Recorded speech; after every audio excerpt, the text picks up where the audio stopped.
Hello everyone and a very warm welcome to my Middlegame show. As you know, this is a weekly show on Chess24 and together we will learn about plans, patterns, ideas that you can apply in certain types of middle games. We started with the hanging pawns, now everybody's tired of the hanging pawns, and currently we are discussing the isolated pawn structure. We've already had 3 sessions on it, so you must be like almost expert on the isolated pawns. This is our last session on how to play with the isolated pawn. Next week we will learn how to play against it, and then we are over. Then we are done with the whole isolated pawn topic. So yeah, good job all of you. This is the last session on how to attack when we have an isolated pawn. We're gonna be once again very active, playing dynamic, sacrificing, trying to make the opponent's king. That's what we want. Before we begin with the games, I want to tell you that today we were supposed to have a thematic tournament, but since Jan will have a very, very special session, dual commentary banter blitz, tonight at 8 o'clock Central European Time, you better watch that show and we will practice the isolated pawn structure in a thematic tournament with my commentary on Friday, 12th of February at 8 in the evening Central European Time. Please be here on Friday. I'll be here watching your games, commenting and seeing what you do well and what you can improve. And I think that's all. That's all for the news section of today. Let's jump right onto the isolated pawn topic once again. And since many of you have requested, this time I will begin with something. Where is my chessboard? I will begin with something that probably I should have included already in the first video, but somehow I didn't think about it. So thank you guys for suggesting me what you would like to see in the show, because I completely focused on the middle game. So we see the first few moves of each game, but we don't really discuss it. I already told you that this is not an opening show. Jan is our opening expert and we have a lot of incredibly good series on the opening, so you have a lot of material on Chess24 already about the opening. But something that I should have discussed already, and you asked me to do it, is how do we get to an isolated pawn structure? What openings can lead to the isolated pawn? So let me mention a few of them. For instance, if you are an e4 player, I am an e4 player, then you can go e4, and against the Sicilian, you can play the Alapin. And many times you will have an isolated pawn, especially in the lines with d5. Just look, after d4 and the capture on d4, c takes, white will have an isolated pawn. So if you want to play positions with isolated pawn, you can, for instance, play the Alapin against the Sicilian defense. Or if you want to play the isolated pawn structure against the Caro-Kann, then you should definitely go d4, d5, takes, and c4. And after the exchange of these pawns, this is the pen of attack, you will once again have your beloved isolated pawn structure. Another way of getting this IQP structure is, for instance, from the French defense that I play with the black actually. So against the French, you can play the Tarrasch line, knight d2, and here, if black plays this c5 move and after e takes d5, he can go either queen takes d5, that's a different story, but if he plays e takes d5, then it will be black who has an isolated pawn in this variation. So sometimes it's white, sometimes it's black, depending on your taste, depending on if you want to play with the isolated pawn or against it. There are many different variations that you can choose, many different openings. But let's not stop here, because this is not the only way to reach an isolated pawn position. You can go e4, e5, and here, for instance, the Russian defense, knight f3, knight f6, and after capturing d6, all this stuff, the main line, you can reach a position where, with white, you will play c4. So if you imagine that you're going to trade your c4 pawn for the d5 pawn, then once again, what do we have? An isolated pawn. So many ways to get this isolated pawn structure. But this is e4. What happens if you play d4 on the first move. No worries, you can still get the isolated pawn. For instance, from the Nimzo-Indian defense. So let's go here c4, e6, knight c3, bishop b4, and the e3 variation of the Nimzo-Indian. So after developing our pieces and these pawn pushes in the center, we're gonna capture here, then here. This is all theory. The bishop goes back, and look what we have on d4, an isolated pawn.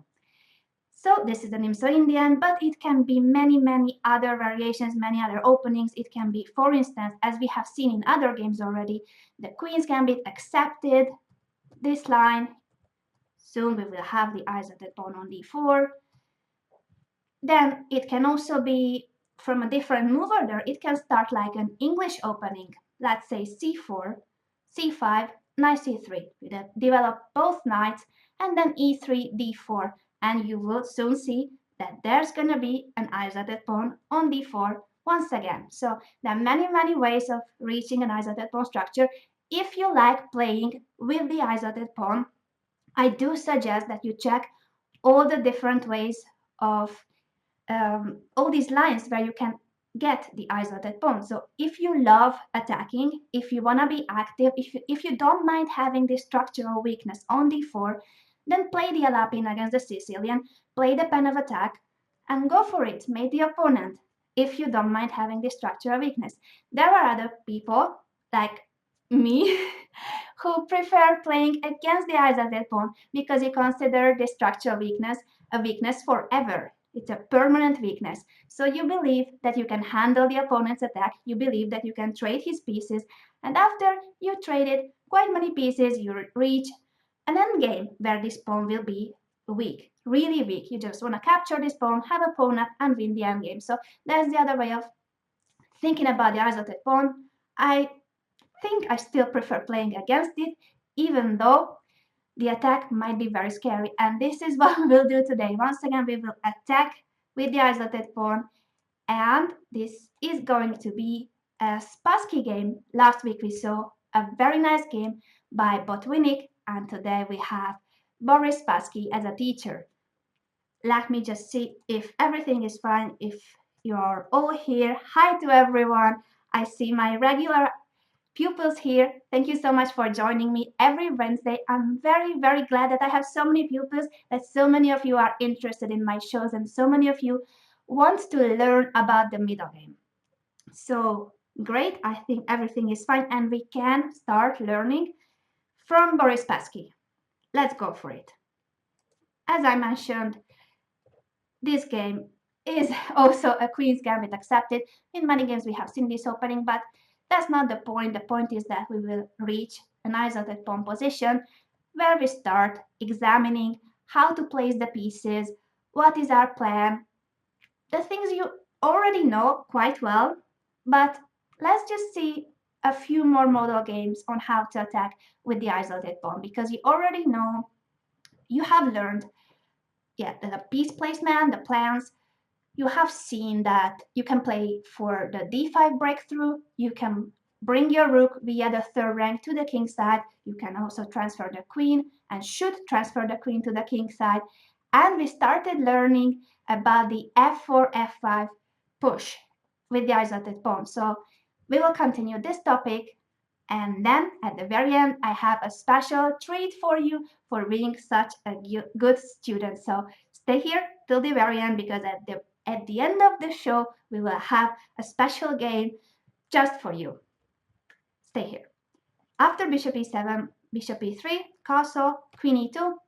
This is a slightly different setup from what we know. We usually have this bishop either just on c1 or on g5, but not on e3, and the queen we usually want to put on d3 and bring the bishop via b3 to c2 and build up this queen bishop battery on the b1 h7 diagonal. But this is a different case.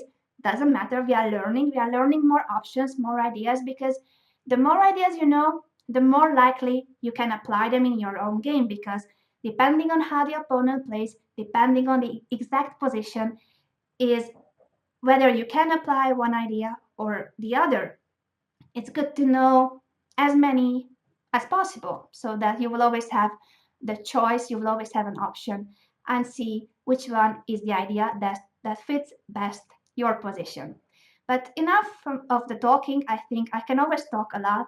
So after knight b4, knight e5, of course this is the square where you want to have your knight always, whether with the hanging pawns or with the isolated pawn, you do want to have this beautiful central knight on e5. And after b6, Spassky played a move that, well, it's our topic, but let's just think from how he reached the conclusion of playing the move he did. So, the opponent has just played b6. What does he want? He wants to develop his bishop to b7. He wants to fianchetto his bishop. If the bishop moves from that diagonal, it will not protect this diagonal. And what's on that diagonal? The f5 square. And we have learned that when we have the isolated pawn structure, many times we can attack by pushing f4, f5. So if the bishop leaves, and Spassky played f4 right now because he wants to tell his opponent that, okay, you want to fianchetto your bishop? Well, the moment you go to b7 with your bishop, I'm gonna push f5 immediately, right ahead. So he is already threatening the opponent. And of course, black doesn't really have a choice because he cannot leave his bishop on c8 forever. Then he will not develop his bishop nor the a8 rook. So even if he sees the threat, even if he knows that his opponent wants to break through with f5, he will have to accept it. And that's bad luck, unfortunately for him. First he played knight d5, but after rook a d1, very good move. You know that's where you want to have your rook. The only question was if we want to give up that bishop on e3 or not. I will ask you this question because I think I emphasized it in every session. Which is the white bishop? Which one? The light square bishop or the dark square bishop that we always have to keep, that we will never give up for anything on earth unless it's the opponent's queen or a mate or a rook, something very valuable, but we will not trade that piece for anything. Which bishop is that? I'll wait for your answer, and look what I have. I have a new cute thing to use in the show. Wow! Thinking time! So, which bishop do we need to keep? Always, always, always, never even thinking about trading it for anything on earth. The light square bishop or the dark square bishop? I know it was an easy question, but just to start with something easy and to see that you always pay attention, thank you for being such great pupils that you know it by heart. I think even if I wake you up in the middle of the night, you will say that it is the light squared bishop. Of course it is. So let me bring you back the camera. I should click here. There I am. Very good. It's the light square bishop. We never give up the light square bishop. Cool. But what about the other bishop? Here, 95, threatening to capture on e3. Is that a big thing? Are we scared of that? No, not really. Because in this position, yeah, it's okay to have that bishop, but on the other hand, we don't really have where to move it. And even if after rook a d1, black captures, we take on e3 and nothing really happened. The only thing is that sometimes if we don't have the dark square bishop and the opponent has it, we have to be careful about things like wanting to break through with d5 because the opponent might win a queen with bishop c5 and such things.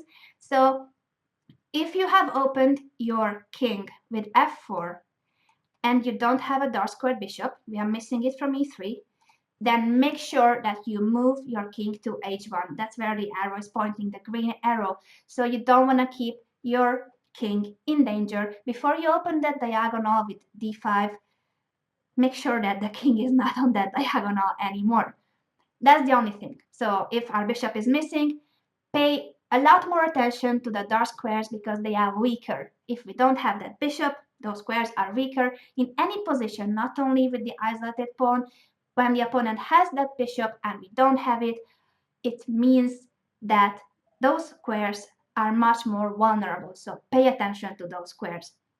Here, after rook a1, the opponent thought, okay, I'm not going to capture this e3 bishop, I will play something else, and he played bishop f6, after which knight e4 is a really cool move. Look at those knights in the center. The e5 knight is always there, we know that, we love that knight, but now we have another central knight, this knight on e4, so beautiful. This is where you want to have your knights, on outposts and or in the center. After bishop b7, because what else can black do? He cannot wait forever, he has to develop his pieces, so he went for bishop b7 at the end. And what do we do immediately? Okay, first we calculate just in case we are missing something.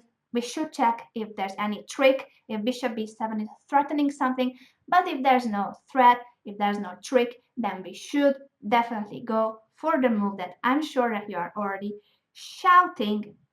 So the move is, I'll put this back. Yeah, it's cool to have this thinking time. What is the move after bishop b7? That's the question. f5, of course, that's what we were waiting for. When we pushed f4, we thought that, okay, when the bishop moves from c8, we will go f5. And so the bishop has moved. Let's not forget that we were planning to push the pawn further to f5. Cool. Thank you, guys. Many exclamation marks. Thank you. Very strong move. f5. Let's put it on the board because that's what Boris Spassky played. By the way, I had it written the other day, but I forgot my notes. But I always have notes about the show because I don't want to forget anything important I want to say. But I had his birthday written down. He had his birthday a week or two ago, and I think, yeah, I wanted to say it last week, but I forgot. Happy birthday to former world champion Boris Spassky. It's a bit late to wish him happy birthday, but this is when we have the show, 10th of February, and he had his birthday in January. Anyway, I still think that he is one of the greatest world champions, and we are very lucky that we can study from his game. So f5 is what Boris Spassky played, and after, well, here the opponent made a mistake. He played e takes f5, and what he should have played was knight e3 first, and after queen e3, then capturing on f5, and then on e5, trying to trade as many pieces as possible. And in this position, a lot of things have happened, a lot of things have changed. Can you try to sum up what's the difference between this position? There are many, so just the main difference between this position and this position. Like, a lot of pieces have disappeared, a lot of pieces have been traded off, but also the pawn structure is different. So let's see what happened after f5. And I will use once again this nice image that I got from Jose. Thank you, Jose. After f5, there has been a very big difference in the pawn structure. There used to be a pawn on e6, there used to be a pawn on f4 or on f2 before, and now there aren't. There's no e pawn, there's no f pawn. Why is that good? Is it good for white? Is it good for black? What's the difference between this position and the position we saw before? Can somebody sum it up? Try to understand the difference between this position and the previous position with black e pawn and white f pawn on the board.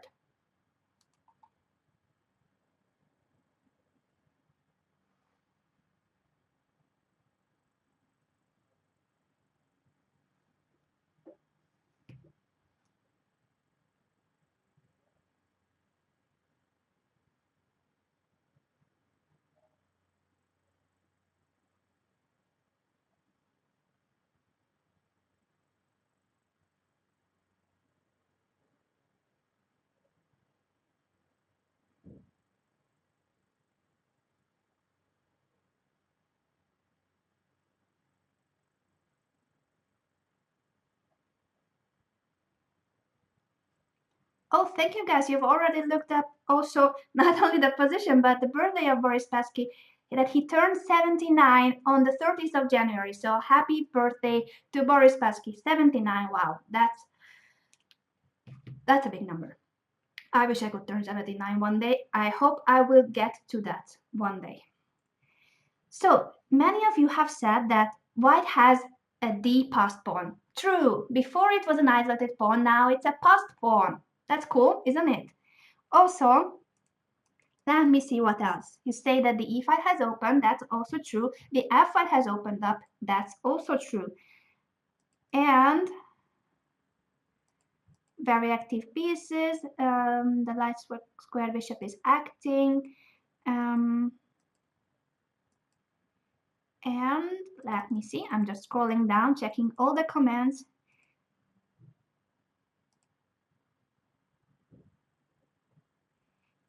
Yeah, it's not clear actually that white would be better. If you check this position with the engine, because I always, of course, check, recheck whether what I think is good, because I wasn't sure about this position either. I agree with Rishik that it's not clear who is better.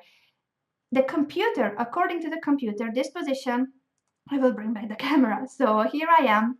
According to the computer, this position is slightly better for white. That means that it's still quite open who will win this game. White can win, black can win, it can be a draw. It's nothing decisive. It is not that big of an advantage for white because we have traded many pieces, and also the white king is weaker now. There are not so many attacking pieces, so it's not very likely that we're gonna mate the opponent. And at the same time, we have weakened the G1 A7 diagonal. So the F4 F5 push has its pros and cons. If the opponent manages to trade many pieces and survive the attack, because usually we would want to open the F file, double rooks on the F file, bring the queen to the king side. So if we get all that and with many active pieces on the board, then this F4 F5 push is great and we win, we mate. This is what we saw last week. But if the opponent can trade many pieces, he is likely to survive the attack. So here, what white would focus on is this d4 passed pawn. It's not clear anymore that he would play for a mate attack, probably he would not. But sometimes, if black cannot block this pawn, imagine if we could just play d5, d6, d7. Now that would be a winning idea. So now, after this f5 push, exchanging those pawns, we could focus on the d4 pawn, and if we can manage to start pushing this pawn without the opponent capturing it, obviously, and without letting the opponent block it, then we would have a very good position and very good winning chances. But this is a complete different story from the game of Spassky, because his opponent played something else. After f5, he captured immediately on f5. And when rook takes f5, well, this is what I was talking about. If there are many pieces on the board, this f5 push is so dangerous. The F file has opened up for our rook. It's a semi-open file. Imagine that we bring the other rook 2 to the F file, or right now, yeah, we are already threatening to capture on F6 with the knight if we want, but after bringing the other rook, we double the rooks on the F file. The queen is so close, we can go queen G4, queen H5, depending on how we place the pieces, but this is getting really dangerous for black. And the real big problem, is that if he plays knight takes e3, and that's what he was planning, this is what he played. So he wanted to trade pieces, he knew that he had to trade pieces, but he mixed up the order. When you have the right idea, think whether you should start with this move or the other move, because many times there's a huge difference between starting with move A or move B. So the opponent of Spassky, Nikolaevsky, had the right idea. He knew that he had to capture on f5. He knew that he had to trade pieces. But what he missed was the correct move order. The correct move order was what we saw after f5, taking on e3, and then capturing on f5, and then on e5. He's traded many pieces. He's slightly worse, but nothing decisive. he can still play on. He can even play for a win. It depends who is the better player in this position. But after f5, e takes f5, rook takes knight e3. You should tell me what's the difference between the move order we have seen, the correct move order, and this position. What's wrong with this move order? Why can't he achieve the same position that we have seen? We trade on e3, he trades on e5, and then he's happy. Is that true or is that not true? Tell me the difference between this position and the previous. Why is this order not so good?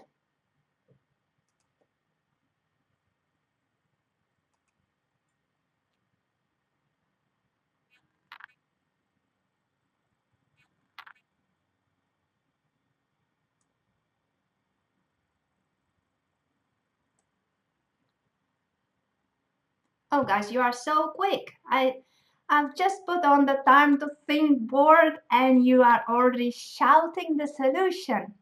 But I will not let you have it so easy. Yes, the solution is knight takes f6 intermediate check. But I want you to calculate it because we cannot just go knight takes f6.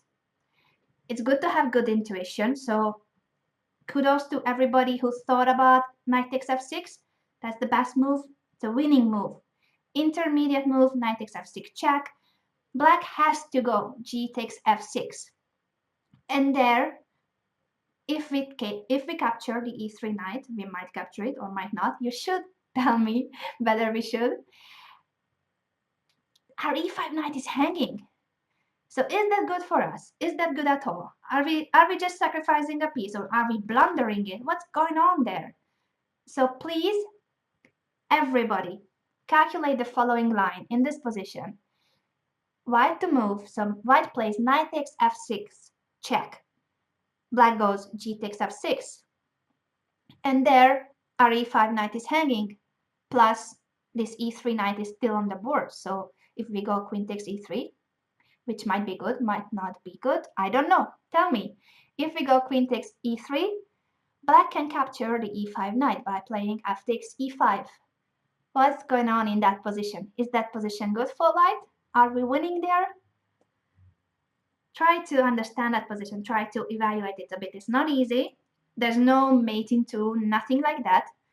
Just try to feel the position. Try to understand if we can give up a whole piece for destroying black's pawn structure, because after knight takes f6, g takes, we obviously achieve something big, that this g pawn goes to f6, double pawns, horribly weak king, but he will capture a knight for it. He will capture our e5 knight.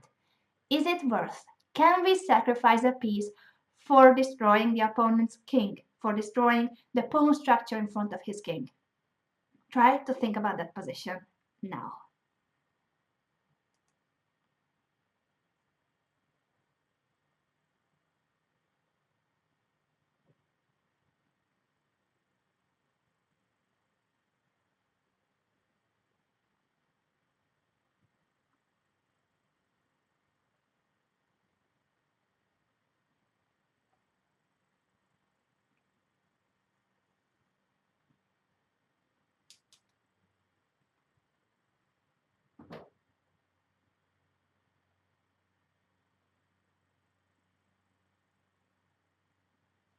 I know it's not easy, so I give you some more time.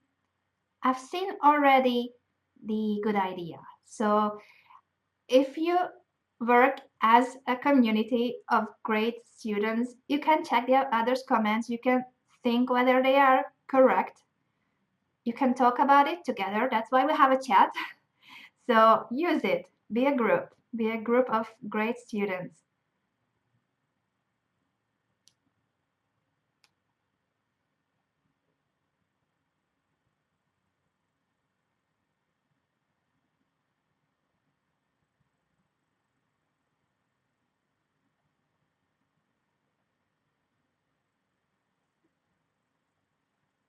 A few more seconds. And by the way, if you are watching this on demand, if you are watching it on YouTube, not live, any other means, you can pause the video whenever you want. But Initially, it's always a live show, so I will not ask anybody to click on the pause button. We are doing this live. I'm here right now. It's 6:30 in Spain. I don't know what time is it in your country, but this is a live session, so that's why there's no click on the pause button thing in this show.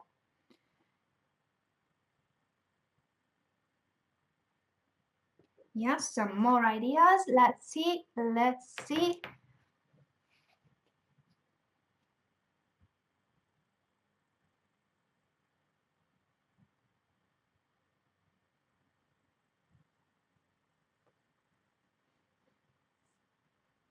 I've seen already the good moves as well, not only the good idea, but also the correct moves. Now, what I want you to do is to think whether you see the winning line or not. Just tell me, listening to your heart, your intuition, your feeling, whatever you call it, tell me whether you would or would not sacrifice the piece in a game. It's your game, your decision. Would you give up the e5 knight for destroying the opponent's pawn structure? Yes or no?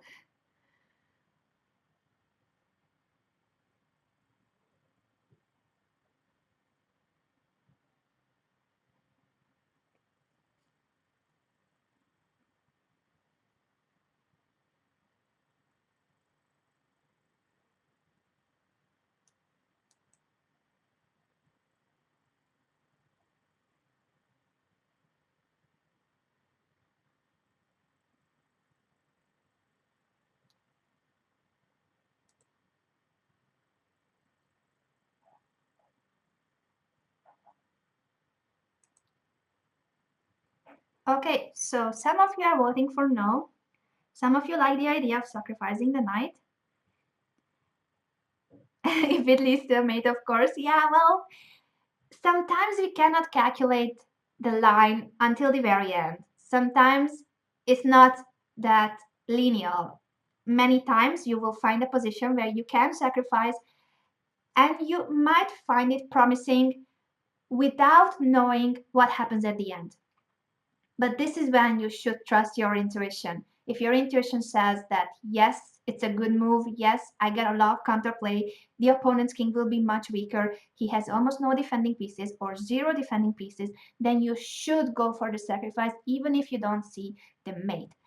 So if you have many attacking pieces, because I'm not saying that you go for sacrifices when you have not sufficient material to attack, but if you have a rook, a queen, against just a naked king, like no defending pieces, then many times it's gonna work out. So trust your intuition. I will put back the camera. I will have to because now time is over, time's up. Let's discuss the solution. So it's not easy. Spassky was a world champion. We are not world champions, I'm afraid. But still, we are here to learn, so we don't have to guess every move. If you knew all the right moves, then you wouldn't need to be sitting here watching me. You would need to be giving a lesson to me. So we are here to learn. Don't be afraid of making mistakes. I just want you to think about the position because after making an effort, you will learn much more from the solution. So let's discuss it now together. The correct answer to the question whether it's good to sacrifice a piece, whether we have enough attack for the piece is yes. Yes, we have. And I show you why. So let's put it on the board. Knight e3, knight takes f6, very important, intermediate check. But after g takes, our knight is hanging and we are still a piece down. And yet, we will capture this e3 knight.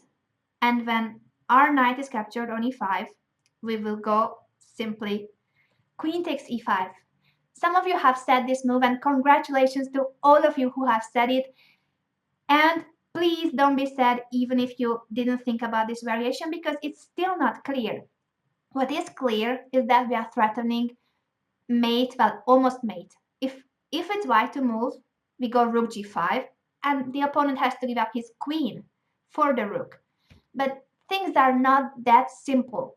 In this position, black still has a defense. He can go, for instance, and he should go h6. Now there's no rook g5 check. And if we go just queen g3, well, that was a check, but the king will go away to h8 or h7. So it's not like there's something immediate. Checks, mate, winning the queen. No. But you have to trust this position for several reasons. And those are, have a color. This king. There's no pawn on g7. Oh, I meant to keep the king red and color some other squares yellow, just to show that there's a missing pawn. There's no pawn on g7, nor on g6, nor on f6, nor on g5. Those are squares where there could be a pawn, but there isn't. So the g file is open, and that's gonna be very painful for black. And besides this missing pawn, look where the black pieces are. You can find a black knight on b4. There's a bishop on b7, and all the rest of the pieces on the 8th rank. Now, how many of these pieces are actually helping to defend the black king? How many of them are defending at all? The only piece that's actually doing something is the queen. It's good to have the queen in the defense. It can cover a lot of squares. So when you need to defend your king, bring the queen close, because even though you normally don't want to use the queen for defense, it's such a powerful piece that it can cover a lot of squares. But the queen in itself is not enough, because you cannot give up the queen for a rook. You cannot give up the queen for a bishop. You can only trade it for the other queen. So if the opponent has only a queen defending his king, that's insufficient. It will never work out for the opponent, because that's just the queen. It's a strong piece, but in the defense, you cannot give it up for any other piece besides the queen. And white is not stupid. White will not exchange queens. So here, the black king is weak. There's no g-pawn, and there are no defenders around black's king. And that's the reason why this piece sacrifice works. Yet, you have to be Boris Spassky to know what to play here, because some moves are good, some are not. I'll show you the right one. Rook f6. Now, this I didn't expect anybody to guess. I think I wouldn't have guessed it, so don't feel sad about not guessing it. We are learning rook f6. What's the point of rook f6? We have several threats. Tell me, what is white threatening after rook f6? I will leave the camera on because I think this isn't such a difficult question. So what is the threat of white? There are more than one threat in the air. Oh, you guys guessed it. I'm sorry, I wasn't reading the chat at the same time. When I'm talking to the camera, I cannot read the chat. So you guys actually guessed the move of Boris Spassky. Is very, very well done. Rook f6. He had to see it in the moment of sacrificing the piece. That was even more difficult, but step by step, if you see it in this position, it means that in another position, you might see it 2 moves ahead, then you will see it 4 moves ahead, then you will be able to sacrifice pieces like Boris Spassky. So very, very good. It's a big step to realize that rook f6 is a great move, because it's threatening rook g6 check, and it's also threatening rook takes h6. Both of them are very strong. So let's see what happened in the game, because it's still not over. By the way, I almost forgot that there was another tempting move after f takes e5. So remember the moment when we sacrificed the piece? We go knight f6, and then we went queen e3. And after f takes e5, you might think that rook h5 is a tempting move. We're gonna go queen h6 and mate on h7. But it's not true, because black will go king h8, and even though now we capture on e5 with a check, now the king is not on this diagonal anymore, so he can go f6.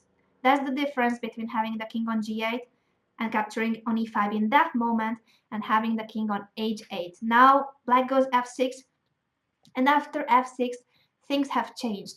If we play queen f5, then suddenly the queen can defend because he has the 7th rank. look what a big difference a pawn push can make. With the pawn on f6, Black has the 7th rank to defend on h7. If in this position the pawn was on f7, he would not have that option. So that's bad luck for us. After f6, the good move would be to sacrifice the rook and go for a perpetual check because there's no win anymore. We can only lose this game if we don't go for a perpetual. That's pretty sad. And I also wanted to show that after king h8, if we play queen h6, looks tempting. We are starting mate in one, that's always good, isn't it? Not always, because the move queen h6 doesn't protect the e4 square. And yeah, that was a bishop on b7 that suddenly defends the king side. The bishop was not doing anything on the queen side, and suddenly, after bishop e4 is holding on to this pawn on h7, there's no mate and black is a piece up. So be very, very careful about attacking. You first need to have good intuition for the sacrifice, and then you have to calculate precisely. So make sure that you don't miss any defending options by black. This was a tempting move, rook h5, capturing on e5 with check, or going queen h6. But here the bishop can defend. In the other line, the queen can defend on the 7th rank. Make sure that you consider every defensive option for the opponent. Don't just pay attention to your best moves, but expect the best move from your opponent too. So that's why after f takes e5, queen e5 was the best move, and after h6, rook f6, this is all what Boris Spassky had foreseen in the moment of sacrificing the piece. King h7. And now what? I will once again bring back the time to think sign, but first I will tell you a few words. There's no rook g6 check anymore, no rook takes h6, and we are a piece down.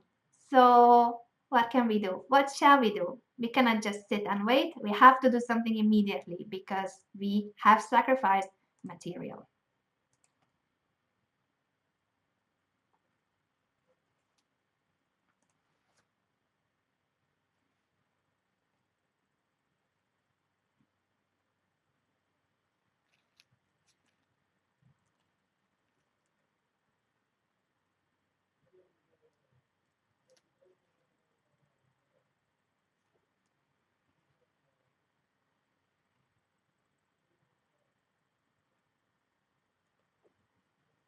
So what shall we do here with white?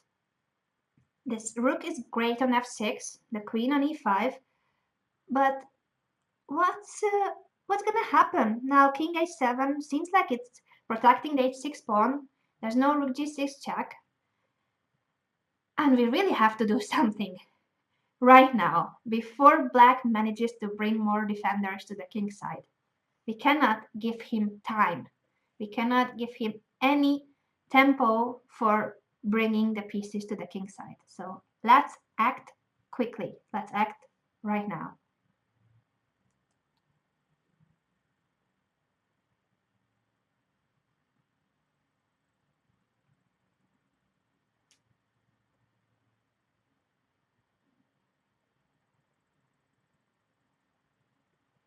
I'll give you one tip, and some of you might not need it, but I will say it anyway. We have two attacking pieces at the moment. The f6 rook and the e5 queen. Okay, you might consider the c4 bishop attacking too, but it's not that much attacking. It is, yes and no. But there's clearly one piece in the white army that is not doing anything. And when you are a piece down, you cannot let this happen. You cannot just leave your pieces without job. You have to give a task to all of your pieces. You need to make all your pieces work. You need to make all your pieces attack in this case. So which white piece is not doing anything and how to bring it into the attack? That's the question.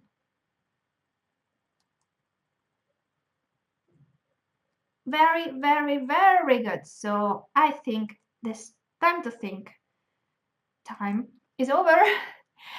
Of course, the d1 rook is not doing anything and we need it. We need as many attacking pieces as possible. So that's the only piece that's not doing anything.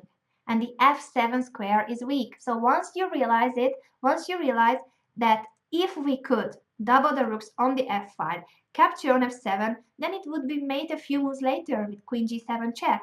So yeah, that's this easy. Sometimes we don't even need to give a check, but just make our army stronger by bringing in more pieces, by bringing in more soldiers.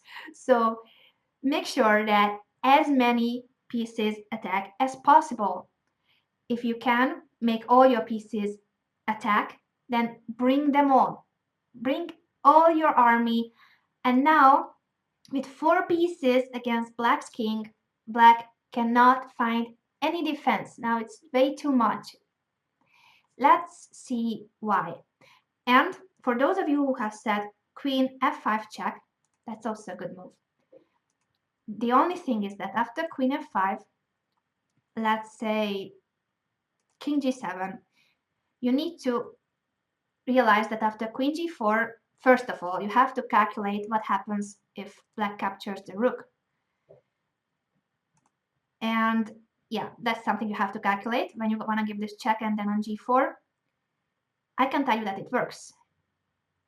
After rook f1, king e7, rook takes f7 check, and then queen e6, and there's mate. Yeah, it's a couple of moves, and it's not so easy. But the problem is not this, because this works. The problem is that after queen g4, king h7, what can we do? If we go back, queen f5, then it's just repeating moves, isn't it? We don't want to make a draw. So it's good to give a check once and see if the opponent captures the rook and then gets mated. But if he doesn't fall into the trap, then you still need to have a plan in this position. And in this position, the only way to win immediately is to bring the other rook in. So whether with the check or without, but you have to realize that you need that piece. You need this last piece, the one that was not doing anything, to finally join the attack and give mate. Rook f7 is a huge threat. Black cannot do anything. So what happened in the game was Spassky didn't give a check. He thought, I have that check for later. I'm not in a rush. I just want to capture on f7 and give mate. That's all I want. He brought the last piece into the game. Rook d f1. And after bishop d5, yeah, trying to hold on to this pawn, he has to try to protect f7. But queen f5, king g8. And here, rook takes h6 is good, but he went queen g4, which is also good. King h7, and now this in this game is the last moment when I will bring up the title thing sign. Calculate, please. We need a winning move, we need a winning line. It's made in a few moves. You need to find how.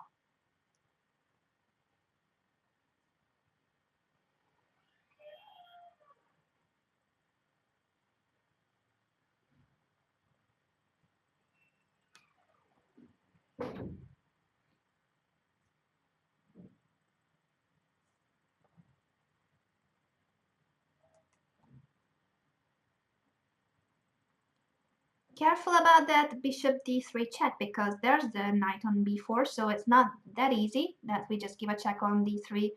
Our bishop will be captured on d3. We can go queen h5.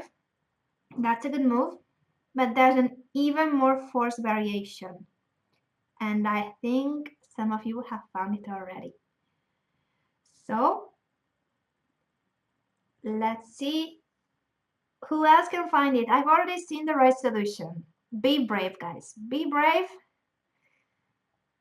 If you calculate the variation well, you can sacrifice even more. We are a piece down, but if we give mate, who cares how many pieces are missing from our army? Simply we need to give mate. So yeah, we can sacrifice even more. And that's the right move. We can go, there I am. We can go rook takes h6 check, and that's what Spassky played, of course. So if king takes, what else? That's the only move on the board. Rook f5. And there's absolutely no defense against rook h5. The queen is on the g file, cutting the king. The rook will give a check and mate on the h file. Black cannot even give up his queen for saving the day. He cannot go queen g5, any queen move.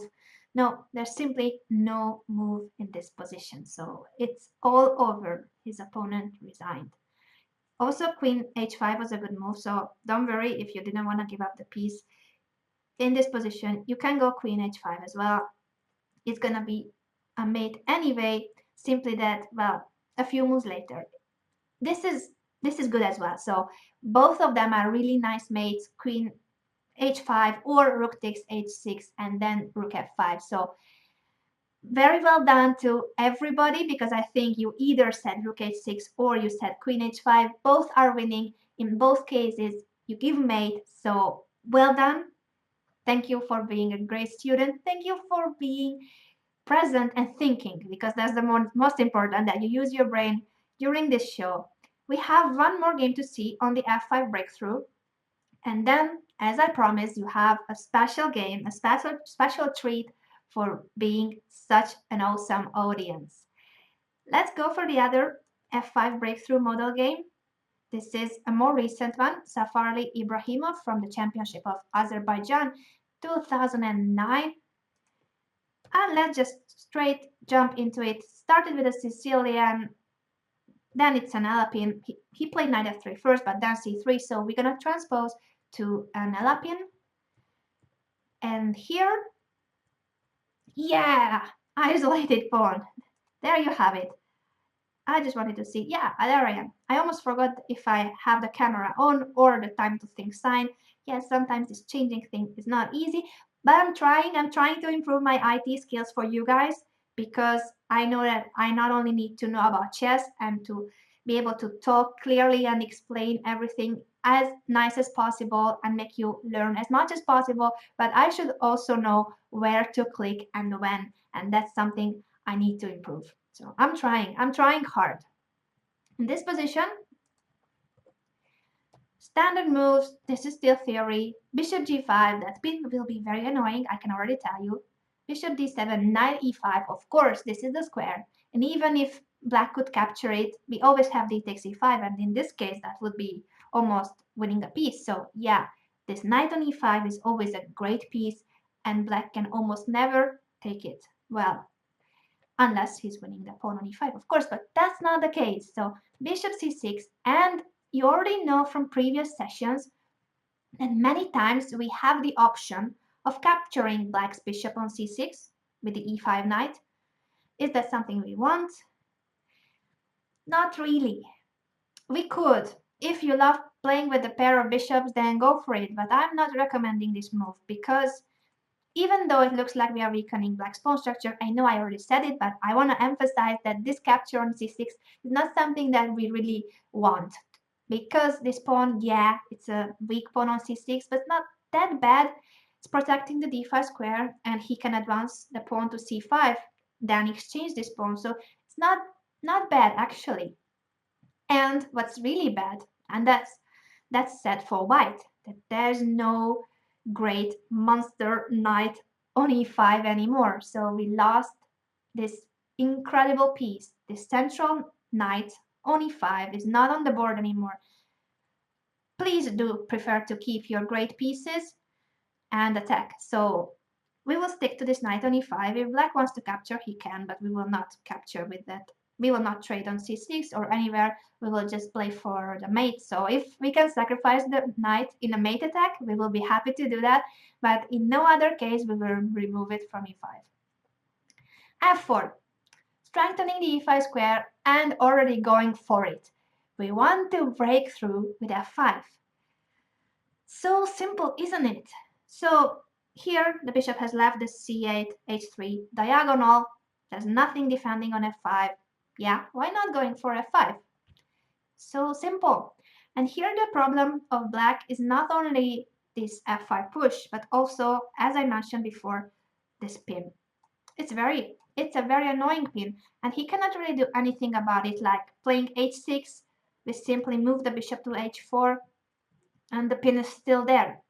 What has happened in the position after h6 is that in some positions this g6 square will be just weak. It's weaker after h6. So h6 is not something that is in the benefit of black. he shouldn't go for h6, but if he cannot play h6, he cannot kick that bishop out of g5, then what is he supposed to do about the spin? Because he cannot just stay and wait. If we go f5, imagine, white manages to play f5, open the f5, and this knight on f6 will be hanging. We will once again destroy black's pawn structure, because once we capture on f6 with the bishop, and the rook is also attacking on f6, black cannot capture on f6 with the queen. He will have to capture with the pawn. And that, you saw in Boris Spassky's game, will lead to a disaster for black. So he really has to do something about the spin. And that's why he played bishop e7. Black went for bishop e7. Yeah, now there's no pin, but he has lost the tempo. And white just keeps going ahead, keeps going further with f5. If e takes f5, rook takes f5. This is a dream position. I give you a moment to look at all those arrows that I drew, because I was trying to demonstrate with some non-existing artistic skills of mine that all the pieces are great. This is a dream position for white. This is what we want to achieve when we play f4, f5 in the IQP position. The queen will go to d3, the other rook will come to the f5, so with double rooks on the semi-open f5, the knight is great on e5. The bishops are working because suddenly, without the e6 pawn on the board, this b3 bishop is much stronger. It's attacking on f7, and the king is on g8. Then the g5 bishop is cool. The c3 knight, well, it's also, it can jump to e4 soon, or it can support the d5 breakthrough. But all the pieces, all the white pieces are collaborating, and that's what matters. So that we not only have our pieces like one here, one there, one on the queen side, one on the king side, one on the eighth rank, one on the second rank, just spread around the board, but no, we need to work. We need to make our pieces work together, and in this position after queen d3, bringing the rook to the f5, all the white pieces will be in harmony, they will work together, and black's position is about to collapse. After only 15 moves, just because we opened the position with f5. This is something similar to the idea of breaking through with d5, because in that case we saw that the d5 breakthrough was very strong if the opponent was undeveloped. And here, black has almost all his pieces developed, but this is a more problematic case because it's not about exchanging the d pawn for the e pawn, and that would be like a symmetrical pawn structure. But we open the f5, we make the e6 pawn disappear, we have a d4 passed pawn. You guys said that after this pawn exchange, we have a passed pawn. We are not playing for an endgame here, that's obvious, we want to give mate. But still, it's a passed pawn, that's cool. So this is what we want to achieve with the f5 breakthrough. Make a great visual memory of this, photocopy this position. I even don't know how to express myself about this, but remember this position. That's what I wanted to say. This is what you want to achieve. This is a great position for white, and that's why after f5, black should do something else. He went for bishop d5, and that's a good idea. Trying to trade pieces, defending the e6 pawn. So it's time to think. What do we do about bishop d5?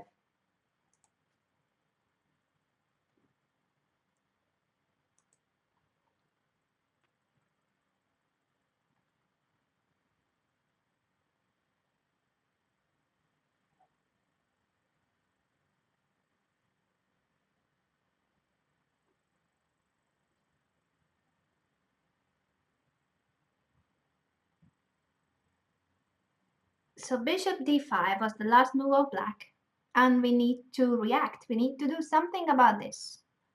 Will we capture on d5? Will we let black capture on b3? I hope that you are shouting by now that anything but not letting. Very, very good. Well done, guys. Anything but not letting the opponent trade our light square bishop. And yes, bishop c2 is a great move. So let's move bishop c2. With this, we achieve that. Our bishop is not being traded, and that diagonal is great for the bishop. So bishop c2 is a very good move. And here, well, black is in the same situation. It's not so easy to make a move. If, for instance, he goes for, I don't even know what move to say, like knight d7, trying to bring more pieces to the king side, we can simply play queen d3. We are threatening to capture on e6, and then on f6, we trade, we sacrifice anything, we eliminate the f6 knight, the defender, to give mate on h7. So this is just a huge threat. White is winning in this position because you cannot really avoid the trade of this pawn from f5. So then the queen bishop battery will have an open diagonal towards h7. We will have a semi-open f5, so we have everything to destroy the opponent. We will capture on f6 and give mate on h7. That's the plan.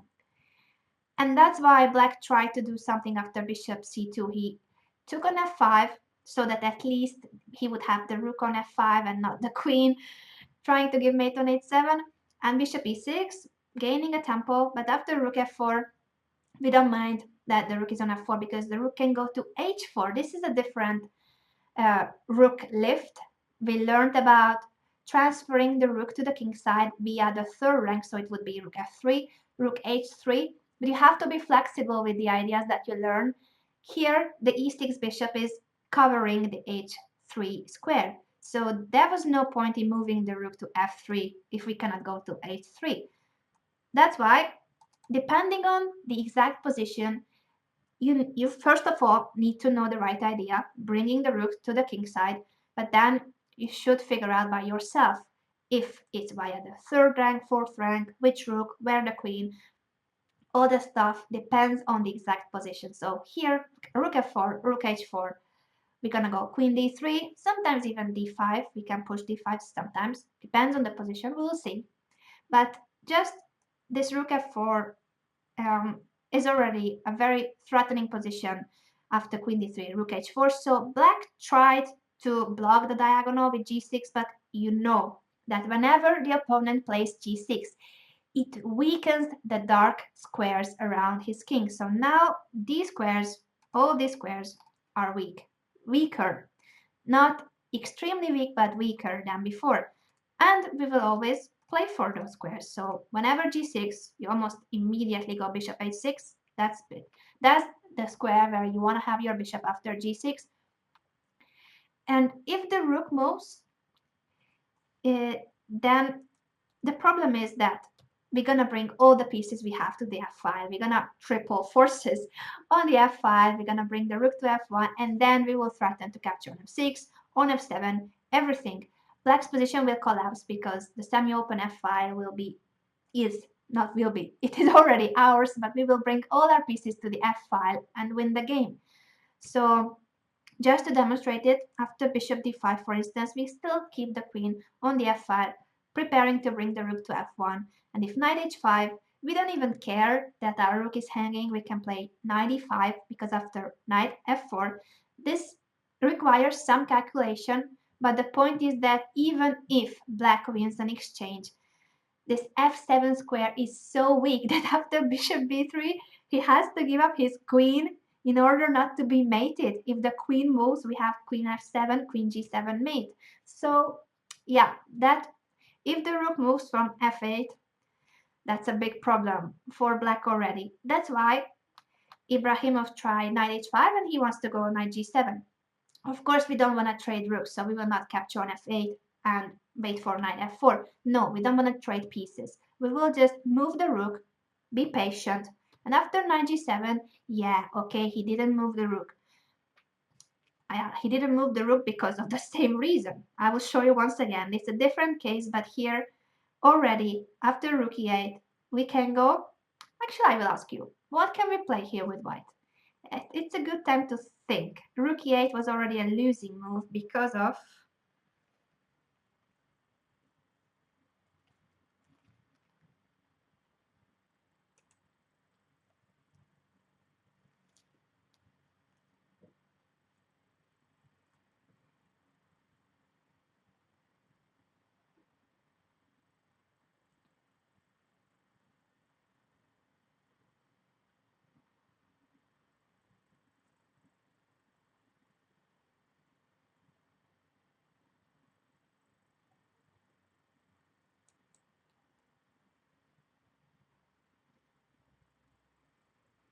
Remember, guys, that the f8 rook should have stayed on f8 because of the f7 square, and that's a huge hint from me. Just calculate, make sure that it works, and when you know that it works, shout it, say it to me.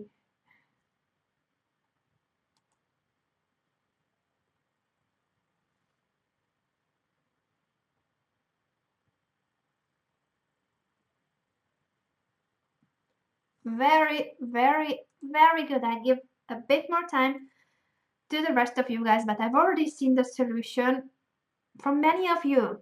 So 3, 2, 1. There I am. And the solution is to sacrifice everything that we have on f7, because we just want the king to be out there, to be not defended. Now it's hiding behind this f7 pawn. Let me show you. It's like we don't even have a check here. But after knight f7, bishop f7, rook takes f7. Doesn't matter if we have to sacrifice half of our army. Doesn't matter if you give mate, because after rook f7, king f7, bishop b3, tell me, where can the black king hide? There's no shelter, there's no pawn. He cannot really do anything. He cannot play knight d5, because if knight d5, he will just capture it. Doesn't help. He will have to give up a queen to save the king from mate, because after king f6, we just play queen f3, and all the escaping squares are under control. The black king cannot go anywhere, and after knight f4, queen f4, this is a beautiful mate. So sometimes it takes a rook, sometimes it takes a rook and a piece, or 2 rooks, or more pieces to be sacrificed. But if you manage to bring the opponent's king out of its shelter, now it's on f6 with no defenders around, then usually it will lead to mate. Just make sure that you don't sacrifice all the attacking pieces, because you do need attacking pieces. In this position, white has 3 extremely good attacking pieces, and the isolated pawn, our passed pawn, is doing a great job too, just in case, because when we gave a check on f3, the e5 square had to be covered, and that's because of the pawn. So don't underestimate pawns. Those pieces are also valuable, very valuable. Many times you can win a game because of a pawn. So not just about having a pawn up, but here this pawn has a huge role, not letting the opponent's king escape. So rook f8 was a losing move because of knight f7. Rook f7, if black doesn't capture, we will still go bishop b3, so it doesn't help. The king cannot hide. And that's why after rook f3, knight g7 had to be played. But anyway, queen d2 is the only move I don't like so much from this game, because the idea is good, but not the execution. Queen d3 was more accurate, because in this case, black doesn't have an option that he has after queen d2.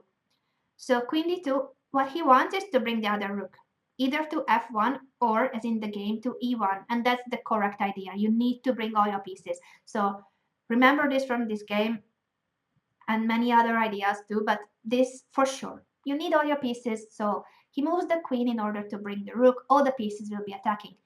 But when you need to decide where to place the queen, sometimes there can be quite a big difference.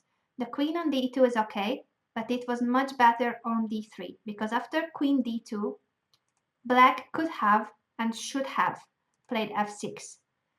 And then the position is still complicated. He needs to chase that knight away from e5. He needs to make sure that he has more space on the king's side, and that this f7 pawn will not be in the air in every position. So he had to play f6. After queen d3, there's no f6. You know what happens after f6 when you have the queen bishop battery, the knight on e5. You know that always, almost always, there's a sacrifice on g6. Knight takes, h takes, queen takes g6, threatening mate on g7, or then queen h7 check, depending on what the opponent plays its mate. Black cannot defend the position. So yeah, that's the difference between queen d3 and queen d2. So the right idea was to bring the rook. That's why you move the queen. And anyway, to activate the queen at the same time, of course. But it was better on d3 than on d2. Anyway, the opponent didn't play f6, so it's still a great game. I think nobody is perfect, so it's very difficult to find perfect games with no mistakes or inaccuracies at all. Knight d5 was the opponent's response, and after rook e1, he could have played rook f1. Both are good. Doubling the rooks on the f5, that's what perhaps I would have played, but he had another idea. He thought that the bishop, whether it's gonna be, well, not the e6 bishop. I'll draw the arrow a bit further. It's gonna be the e7 bishop. Seems like it's something crazy I'm saying, but in some positions, thanks to this e1 rook, the e7 bishop will be hanging. Let me show you what I'm talking about. For instance, rook c8, bishop b3, putting more pressure on the d5 knight because it's blocking our pawn, it's blocking our pieces, so let's chase it away. And if, for instance, any random move like a6, I just want to demonstrate what I meant by the hanging e7 bishop. We trade everything on d5. Sometimes you go for exchanges because you win material at the end. Knight g6 and the bishop is hanging on e7, so this would be a pawn up and a very pleasant position for white. We have a passed pawn, pawn up, and black's king is still not safe at all. So after bishop b3, black went for knight c3. Now we have hanging pawns, not an isolated pawn anymore, but anyway, now these are not hanging anymore, different pawn structure changing all the time. And f5 was the last mistake that black did. I need you to think. I need you to think about what's wrong with f5, what does it weaken, and how can we exploit it.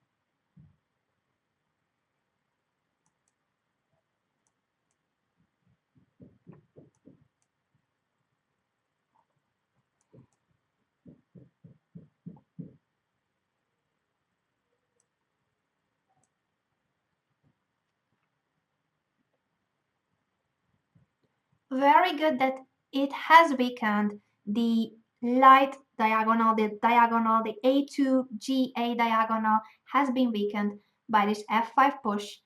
So how can we exploit it? How can we take advantage of this weakness? There's a funny way to do it. Try to find it. And try to find the right move order. It's not an average move. It's not something you see often. But we want to use that A2 GA diagonal. What piece can use it and how can that piece use it?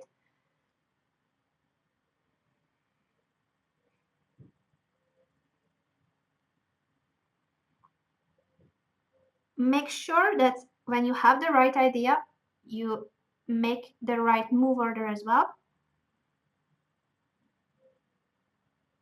So the right idea is to, okay, I give you a bit more time and then I bring back the camera and discuss the solution with you guys.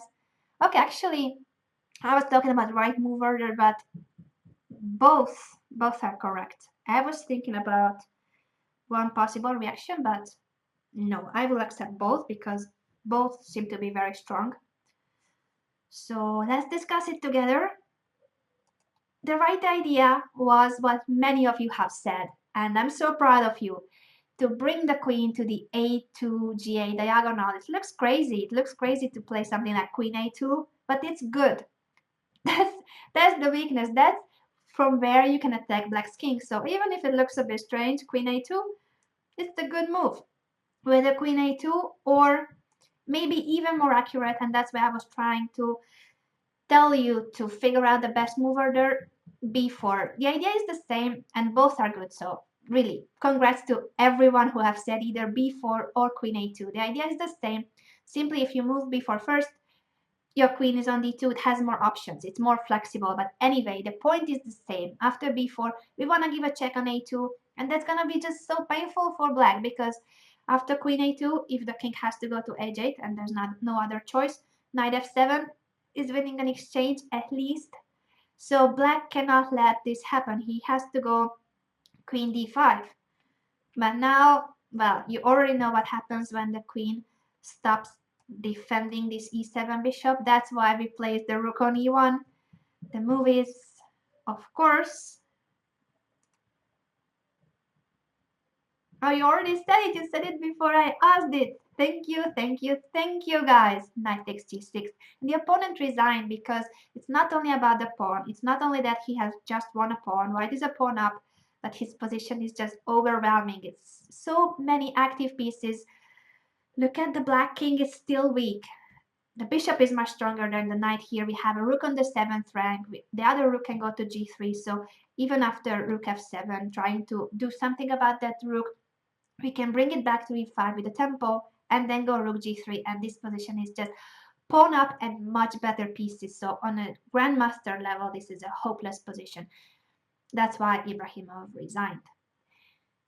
And since you've been very good pupils and you learned about the f5 breakthrough, in previous sessions you learned about the d5 breakthrough and also the queen and rook lift via the 3rd rank. If you haven't seen those ideas when playing with the isolated pawn, please check the previous sessions on YouTube or on our shows page. You can always replay them. So if you miss a show live, try to catch up with what we are learning about. Try to see the other ideas too, because when you have an isolated pawn, f5, the push f5 is not the only way to play. Sometimes you cannot play for f5, so you need to know more ideas. So the point is that we will practice all this.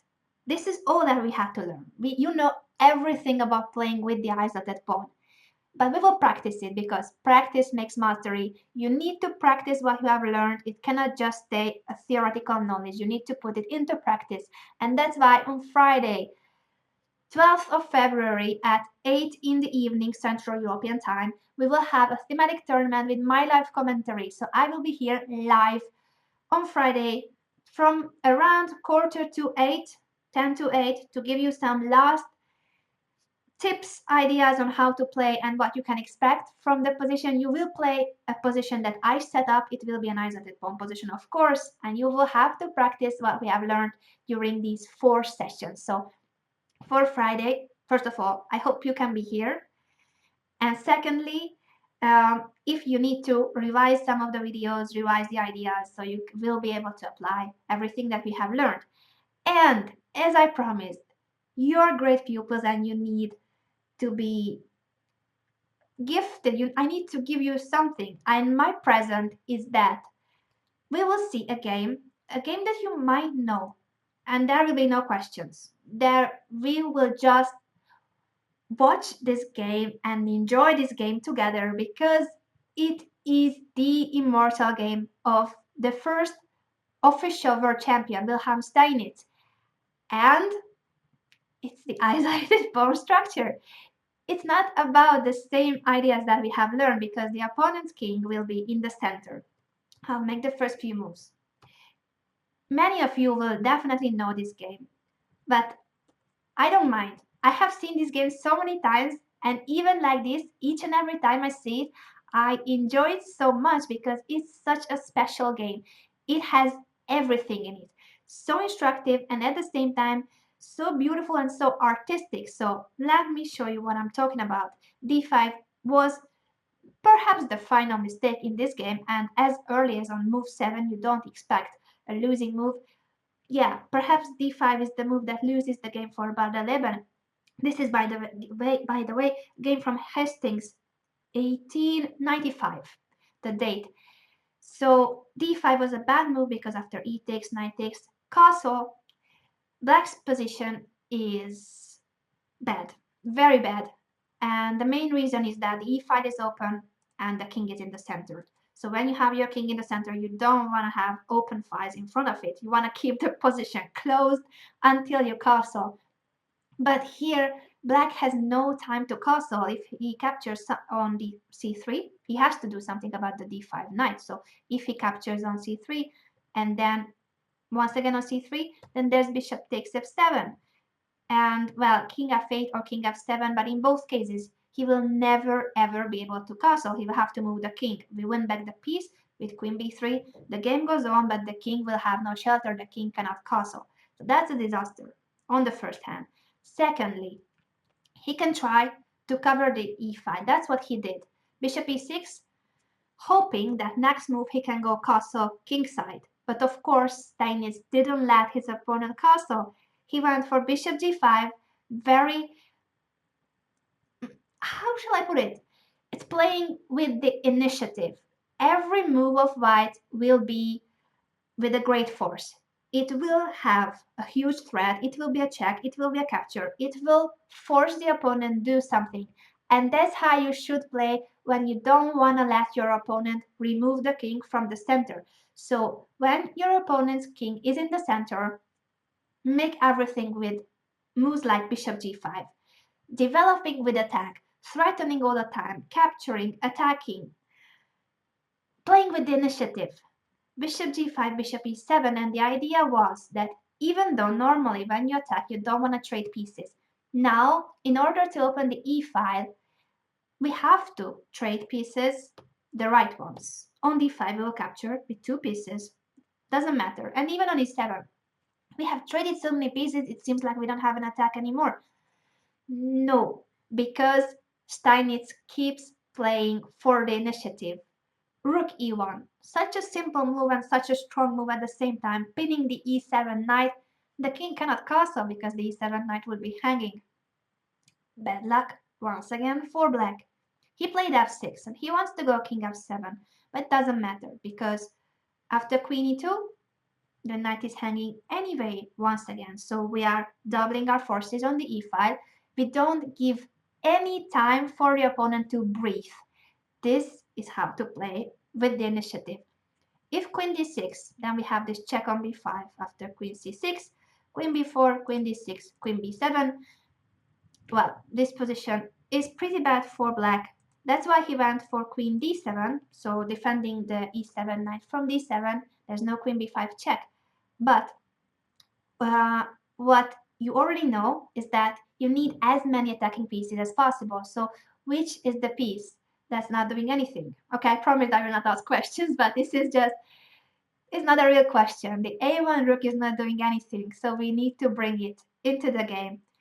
Perhaps the best move here was rook a d1, with ideas like king f7, queen c4, and if knight d5, suddenly white has knight e5 check, because he will open the d5 and nothing will work because the d5 knight is hanging and we are also threatening with e6.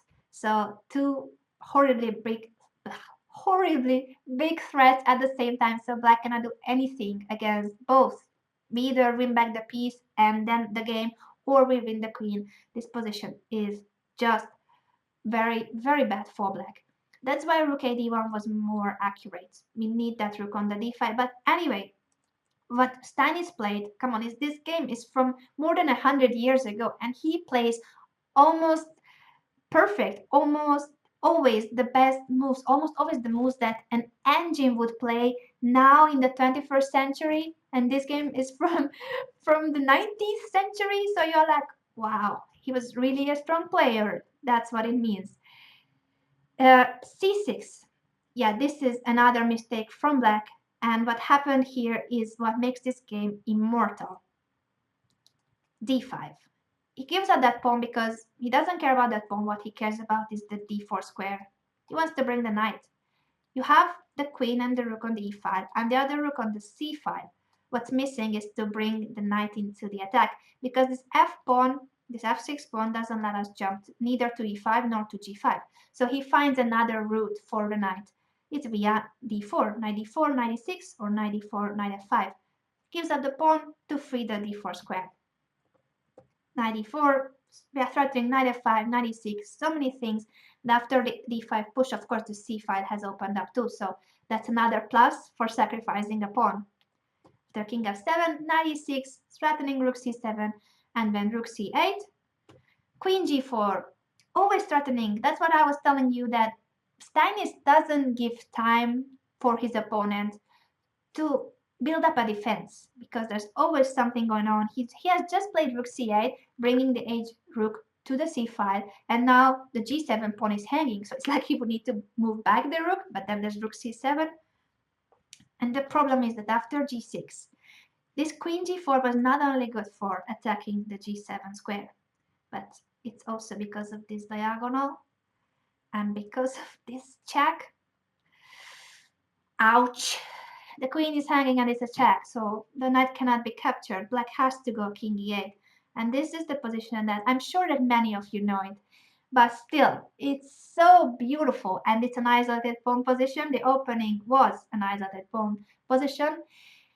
Simply, Steinitz has given up his pawn. He didn't care anymore about the isolated pawn. He sacrificed it to open more files to free the square for the knight on d4. And now this position is just so famous and so beautiful at the same time. Yes, rook takes e7. I love this move. Black cannot do anything. Black is lost. Let's just see why. First of all, he cannot capture on e7 with the queen because then we just go rook c8 and we have just one apiece. Secondly, he cannot capture on e7 with the king either because of rook e1 check. And if the king goes either to d8 or d6, we will have another check. And now rook e6. It's just that we are winning the rook on c5 or black has to give up the queen. In either case, he's lost. He will be material down suddenly. Not only that his king is weak, but he will be material down. So after rook e7, Bardeleben thought that, okay, I don't care. I lost the knight, but I can go king f8. And the queen cannot be captured. That's the incredible thing about this position, that these moves are like so unreal, and that's why they are so artistic. Rook takes e7, and then, as if nothing happened, black just goes king f8. The queen is hanging on d7, the queen could capture on d7, the rook could capture on d7, but none of them are working because the rook is hanging on c1, and that's a back rank mate. So let's not get mated. Let's not capture the queen. Instead of capturing on d7 what white played, I'm sure that many of you have seen this, but rook f7, I mean, it's so cool. We have just captured on e7 and now we keep on giving checks on the 7th rank. King g8, and I'm sure that you know that now that the move is coming, it's the same idea. We're gonna keep giving checks on the 7th rank. This rook is hanging the whole time, but nobody cares. Because if it's captured with the king, then queen d7 is a check. And if it's captured with the queen, then once again we will capture on c8. We win back the rook and we will be a piece down. Piece down. Piece up. What am I saying? I'm so emotional now about this game. I love this game. I think it was one of the first games I learned when I was a child, and I still remember learning it and memorizing the moves because I just loved it. I thought that, wow, I want to win games like this. I want to make such artistic moves like this rook e7, rook f7, rook g7, and after king h8, rook h7. The rook goes step by step, square by square on the 7th rank, giving checks. What have we achieved? Well, what we achieved is that after rook h7, if the king goes back, you might think that this is just a draw because we're going to be repeating moves, but no. The h-pawn is missing. We have captured the h-pawn, so now if the king goes back to h8, we are not going rook h7 anymore. We will play queen h4, and after king g7, queen h7. Careful, it wasn't about winning the queen on d7, that was already hanging. We cannot capture the queen because we got mated on the back rank. So we should go queen h8 check, and with some checks we get closer to the black king until the point that we have this position on the board. And queen f8, now there are no more king moves, he has to go queen e8, and now mate into knight f7 and queen d6. Such a beautiful mate. The rook on c8 and the queen on e8 are taking the escaping squares away. Okay, the c file is cut, but anyway, those pieces are blocking the king. Not helping at all, right? So after rook h7, The story is that Bardeleben has disappeared from the playing hall. He didn't even resign. He was just probably so humiliated by this position, by the way Steinitz played. Incredible game. He didn't even want to resign. He just left. He left the playing hall. It's not something nice. You shouldn't learn this. You shouldn't behave like this. Even if the opponent plays a brilliant game, you should you should not be furious. You should feel like, okay, it was at least I'm learning something. So be positive about losing. Don't ever go mad about losing a game. Um, this game is an incredible game. This is what I wanted to show you as the last isolated pawn game. It was not for learning anything in particular about the isolated pawn. It was more about the initiative. It was about how to play when the opponent's king is in the center. Just keep on pushing. Just keep on attacking, threatening, playing for the initiative, never letting the opponent castle, develop his pieces, never letting him be comfortable about the position. So that's what you should do when the opponent's king is still in the center and you open a file, first of all, to attack it, and then, as I said, playing for the initiative all the time. I hope you enjoyed this game. I love this game. It's one of my favorites from my childhood. And I was just very happy when I realized that, yes, it is also an isolated pawn position. So this is where it all began. And after castle, Black was already in trouble because the e-file is open and he didn't have time to finish his development.